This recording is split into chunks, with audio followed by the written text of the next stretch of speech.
nze mbadde mpunzika katandikirawo simatiziddwa nangeri mwe gye mulowoozamu obumenyi bw'amateeka kwe kunyakula obusawo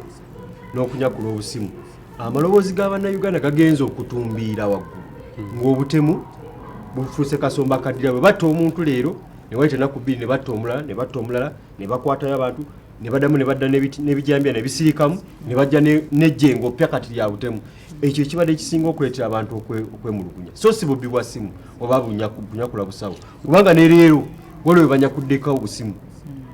naye bonna bumenyi bw'amateeka. Ati kyegamba ekirala abantu okuwanvuya amaloboozi. Yuzi poliisi akola ebikwekweto for your information nezingako ebifo we yali esuubira nti ababbi abasinga bakola ki gyebagusiza omunyago nenze ekigambo woosuubira olumu kyantama anti tosobola kugamba nti wawano nga tokoze wabula bakulaga nti ku mutaasa ebitundu nga 6 ku 10 sebo n'ennyabo gwakolera ku mutaasa ng'olaba Delta TV saawa eno era bakulaba okimanyi bulungi mutunda amasimu amabbe ate ekyo sikyakwekwekera mutunda amasimu amabbe jasi mukyusamu bukyusa bwe muti ne bwe muti ne mugazza ku ki kukubo kati ekyo nze kyobulanga kugamba simanya gwe bateebereza neyanga mmulo bakugamba yanga mmulo gwe bateebereza anti naye nga ye yakkiriza n'okuteeberezebwa okutuuka nga ki ng'okakasiddwa nga waliwo obujulizi obukuluma. Poliisi etendeke erina omanya erina obeeramu ne intelligence ate era intelligence ya no investigate n'otegeera nti bwe wano si kuteebereza lwakuba ekikwewuunyisa nti n'abapoliisi bennyini nabo bagulawo amasimu naye nga bakimanyi nti ki ekyo mbadde nsaba tukibeeko kubanga naawe kenyini olabika obuguliki kubanga watuukira okumanya nti simu zibeera ate zireka ziba za layisi oyinza okuba olina gw'omanyako naye olyaza okubuuza mirundi emeka gye wali otemezaako ku poliisi obakala bakwatibwako abasobola okukigusa abu yakimaze abatemerezaako wano nze nyina gurupu gye ndimu eya WhatsApp kuba tuba tukola amawulire tulipotinga yes abapoliisi tu socializinga nabo waliwo kye bayita tips oba like binabeerawo biki katubeera mu groups emwe mulimu abapoliisi nze kennyini olumu mba nzira ewaka abavubuka nga bali ku kkubo banyakula amasimu n'oga bannaye mu kitundu bwe kiti mpiseewo naye emiranga waliwo nogyetaaga kugamba nti oyiseewo n'otegeeza poliisi naye waliwo oyita abanyakula n'apoliisi we bali awo kisinga okuneewuunyisa banyakulira nnyo ku bitaala awo jjaamu wabaakwatidde naye nga waliwo abatrafiknedda ssebo omupoliisi nga nze naliko nga bakwata ono abamu kwe bateebereza okutta kaweesi senfuka yes omutrafiki yajja n'ayambako olwo jjaamu yali aweddewo naye ate ekyo olina omumanya nti ate abantu abo gwe boyita abamenyi b'amateeka bwe twakazaako bali kifeesi waliwo ekiseera babadde bakolera poliisi okikkiriza aliko n'omu ku bantu abakwatibwa mu byenalufeenya abaali nalufeenya nga tebanagiggala mumanyi bwe babaggalawo kirumira n'abakolamu ekibiina oba mujjukira abaliko enalufeenya n'abakolamu ekibiina nenfuna omukisa okukyazaako mukubo naŋŋamba bwe mala okuva mu kkomera enalufeenya ngenda abavubuka abajjanga okunnumirizanga naye nga lunaku babanga emitwalo 5 buli lunaku okumulumiriza nti ow'ebijambiya so omwami bamuyita bike naŋŋamba abo boolaba baaba wange emitwalo 5 buli lunaku nga basasulwa so kati ono bwagamba nti kifeesi bakola ebintu olusinga ne poliisi eri awo nze kugambe nti no obumenyi bw'amateeka butandikira ddala mu poliisi actually nze nsuubira nti komanda ni chief mu kifo ky'okusinkana poliisi yonna kwa jumla yalisinkanye ba commissioners bano abali ku madala gaggulu n'atandika obbakunya either oba natandika waliwo n'akakiiko kalamba National Security Council ako weekali era katulako ebitongole byonna ebya security poliisi magye iso diso bonna nga bobimanyi kubanga bano bonna batulako ne badvisinga president kusonga za security oza n'okwesanga ng'egimu ku midala gy'omu maduuka omwo be bannannyini gyo nga bamanya kubanga abapoliisi abo bamanyi nti essimu yonna ebbibwa bwetagukira kukupa complex egwerawa mutaasa so nze ndowooza president nga tanaba nakutuuka ku bino byonna basinkana mutamiruka waabwe bane badde bafunayo ensisinkano enjawulo ne babeera mu retreat yaabwe ne bakommissioners abo n'abakunya okutuuka okuboogeza either oba okutuuka okubaako be balonkoma bannaabwe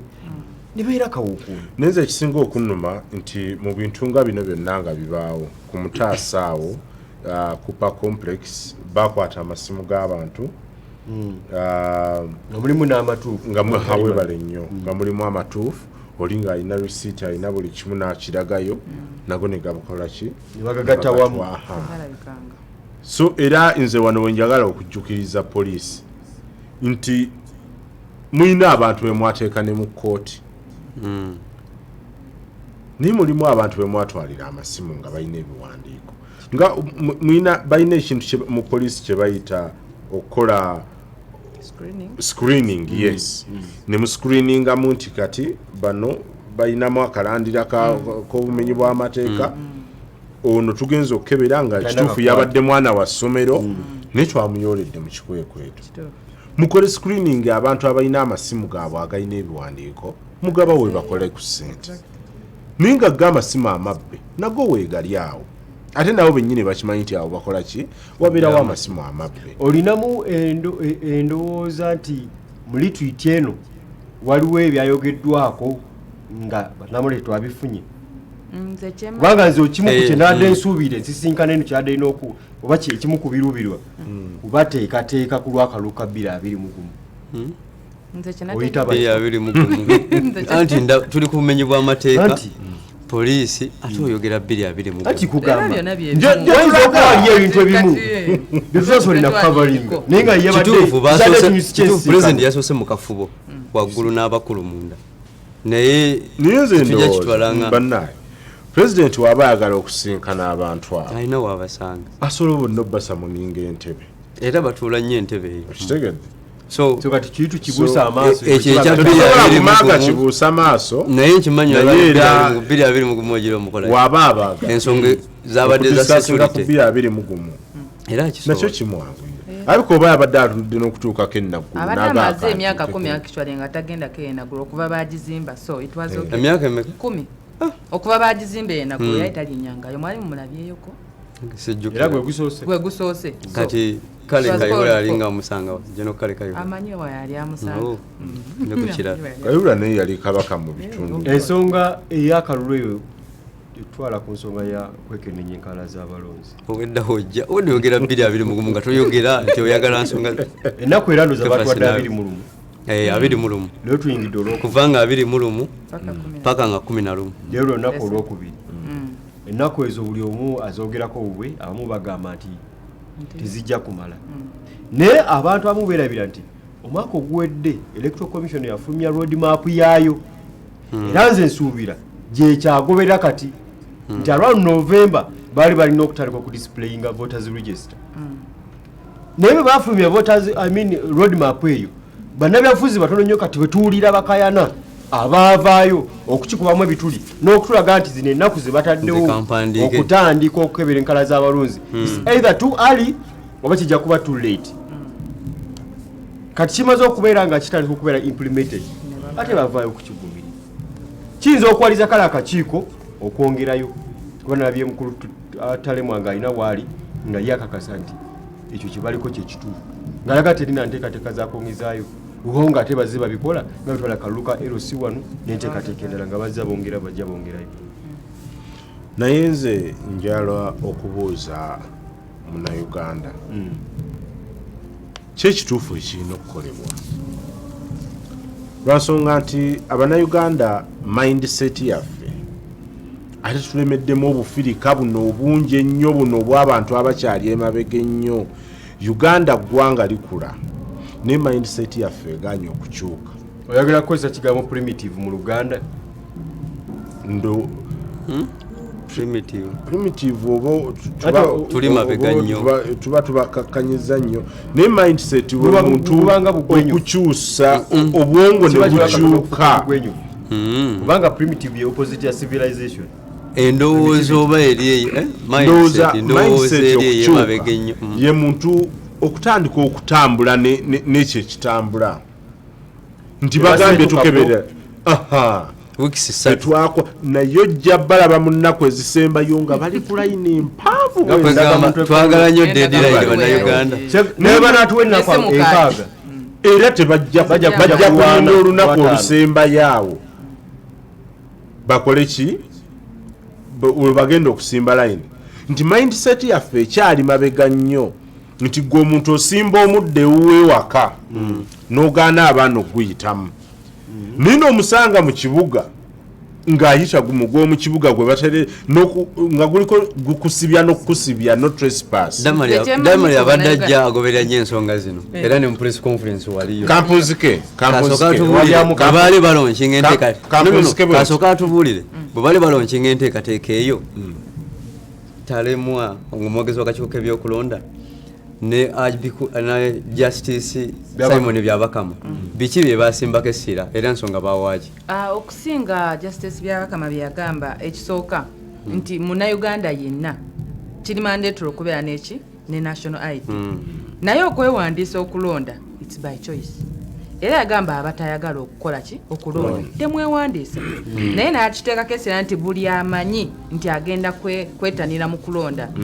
kam 2021 alina okufuna nini ye yesinga okwetaagisa nti n'oba toyina national ID nti oli abeekwasa mbufe tetunafuna ki national ID zange nti osobola ogenda ku NIRA ne bakuwa eyo nini namba n'ogitwala we bataddewo bu update register points no registeringa. Ekyokubiri abayizi omanyi nti eno register erimu abantu 16 million abalonda mu 2016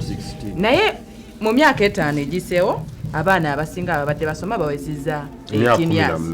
so kitegeeza tebali kuki kulukala ate ba youth be basinga obungi mu Uganda kitegeeza abantu abasinga obungi tebali ku list eyo katwe togandoza tulinga 41 million sitejo so wabeera on 16 million kitegeeza abantu bangi tukyali mabega so kati nagamba muyizi ojjukira nti nene registering abayizi mu masomero baregistering abaana mu masomero bali enteekateeka kitegeeza balina nini namba zaabwe namu bafuna national ID nagamba abawezezza emyaka 18 nawo bagende bewandiise naye nategeeza nti 11 nga lutuuse nga luyiseeko nti n'oba owezezza emyaka 18 ku 12 tojja kulonda kitegeeza abalina okuweza emyaka 18 egikirizibwa okulonda ku deeti eyo nga 11 Desemba ne mu biseera bino be balina bokokola bokka okwewandiisa era nagamba nti naawe oba oli eyo ng'oyagala kukyusa location wovotingira nti abu oyinza oba oli okyali waka kati n'owasa ne weetongola n'ogenda maybe eseeta osobola ogenda n'okyusa kasita olaga proof nti oli mutuuze wa n'okyusa ofuna ebbaluwa ya LC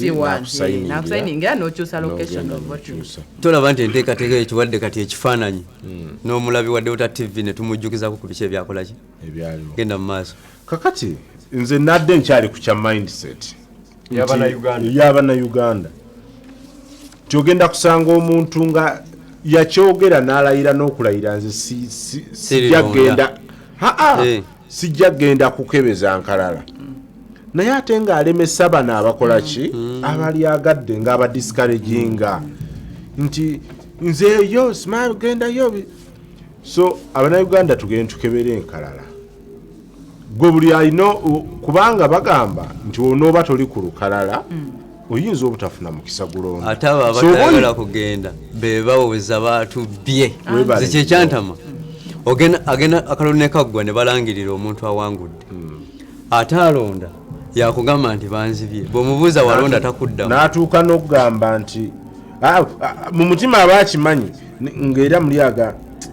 kale obasinga nalonze so tuveemu embeera y'okwejjusa weewaawo nabyo electoral commission nayo eyinamu obutali bulungi ebyo byonna bye bagamba mbu nini ekola nze lumu naliko airport nga basaba national ID netubagirayo kubanga olumu bonna okutambula national ID buli ssaawa okugifuna nga tujjayo photocopy abasajja balayira nti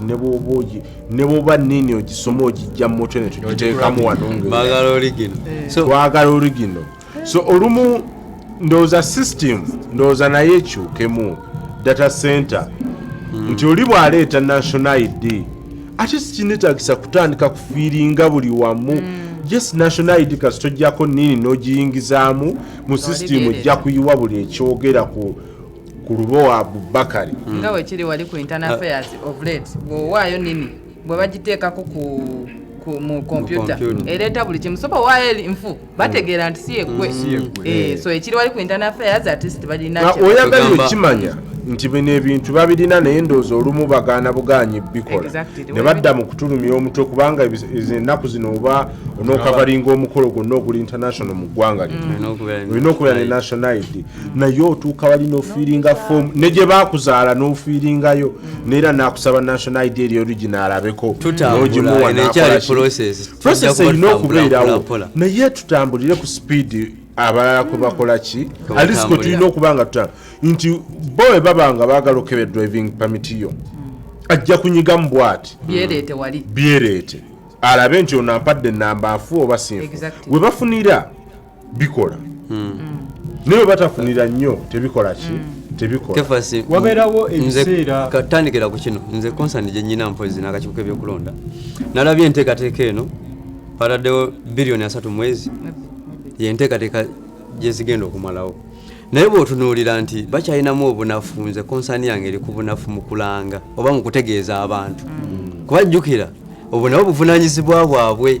nti abantu tulina okubategeeza nti olwaleero tuli mu kitundu bwekiti era n'abantu nga bwogaa nti mindset y'abannayuganda kubajjukiza buli kiseera nze njagala babajjukize wabula so si kutuula ku kitebe kyabwe ku Jinja Road wali ne bayita press conference bweggwaffe ne tujja ne tubiripoting oba oliawo oluddako ne badda mu comfort zone ne bakola ki ne batula so senga batwala ebirango ku marediyo ku mativi buli kiseera neba LC1 omumeramu radio obuliroko obutuuka bwotululira ne amachachi churches ezenjawulo kuba zikunganya abantu bangi n'ogenda mu church n'oteekayo ekirango so ndabange mu muzikiti ndabange enteekateeka eyo yandibadde yongera abantu ne banyikira zino wiiki 3 zigenda okuggwako nga at least 80% nze ndowooza n'ebyo ebirango byogerako byandibadde prior to the activity nti olaba bakoze press conference nga enkala zigera 10 bwa wiiki ejja naye nze ndowooza emyezi ng'ebiri emabega ngenda nendaba emikolo gya gavumenti nga buli tv station buli radio erina okukiranga ennaku zino mukama atuyambye oba tuyambye buyambi owulira international conferences zonna ziriwa okumala lukwata ku b'emisolo bitongole by'emisolo luze mu Uganda baagalawo nnyo likwata ku bannamakolere luze wano naye ogenda nabyo ebiranga ebyo nga birwaninga ate mu prime time oba mu biseera kwega abantu basuubira nti balaba ne bakituteekako nga media houses nti birina okulwaninga bwaba bagenda bayo omukolo bagwa celebration nga yaggwanga olwokulanga obulango bulwaninga naye kino ekintu ekikwala ku bantu kyebagenda okwenyigiramu bonna tewaliwo okiraba tewaliwo okiwulira wali ku Jinja Road ekiggwa kyokka kigenda kuba kyanaku 21 nga tonnanenya abantu kuba bagayaavu bambi abamu tebabimanya abamu bagenda okubiwulira ng'ennaku zisigaddeyo ntono abamu babiwulira ne balowooza nti saakaasi naye nga singa abaakirabye ng'akiwulidde nga kirangiddwa ennaku wiiki nga 3 mabega nga n'omukolo tegunatandika kiyinza obbakubiriza okujja so mbadde nzikatiza nsonga nti oba oli abo obunafu we buli mu kakiiko ebyokulonda kennyini ennaku ng'ezo zandibadde oba oli awo zimala naye singa abantu baba sensitized okumala ebbanga erimala ate nga kinyiikidde bulungi bantu basobola okijjumbira ate n'ekirala ensobi gye nalabyemu electoral commission kyeyakoze tulina polling centers over 30,000 naye kino lwaki tebatadde buli polling center agent omu kubanga kyanguwira abantu nti babeera kumpi kati nze togenda kujja jjajja wange ali wano mbw agenda eri gye bali okolera ewala naye buli wooteeka ku polling center ati ko 32 billion sente ozirabanga si nyingi nnyo gwewolya billion ozokolera sente nyingi lwaki basaba ezitali nyingi nnyo nga ate nga weziri sente weziri omulimu baamanya omulimu gw'ogenda okukola guli important wobanga oyagala kukola mulimu mu bwerufu ng'ekintu ekirina okubeera gamba nti abalondera ku polling station eno mujje enkalala bwe ziri ku lunaku bwe ruti tineegundi endala kwegamba oba ne gavumenti netuwaayo olunaku nti bannaye abannayuganda tubawadde public holiday buli omwaka eberenge no ati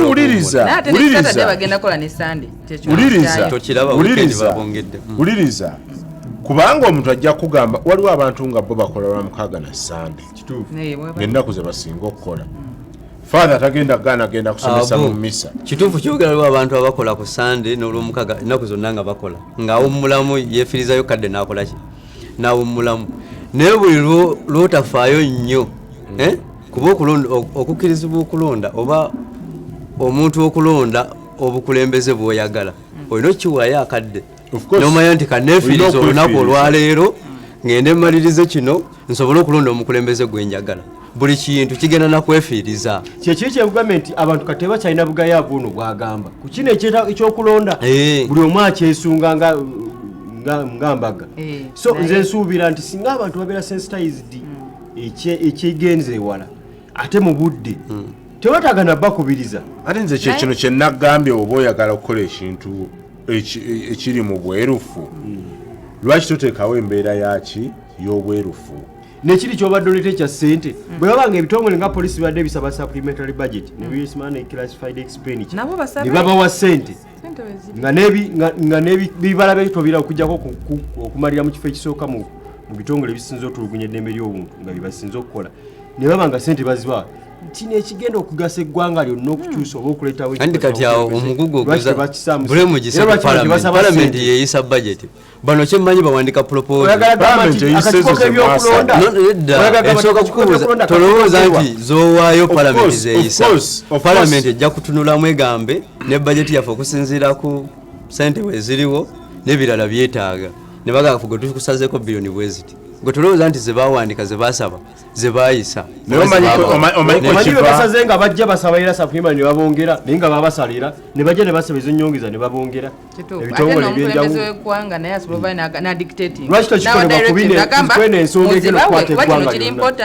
ate ne sente ffe nga abayi b'omusolo tuwayo sente zaffe sente weeziri so ekintu ekiri important wekiti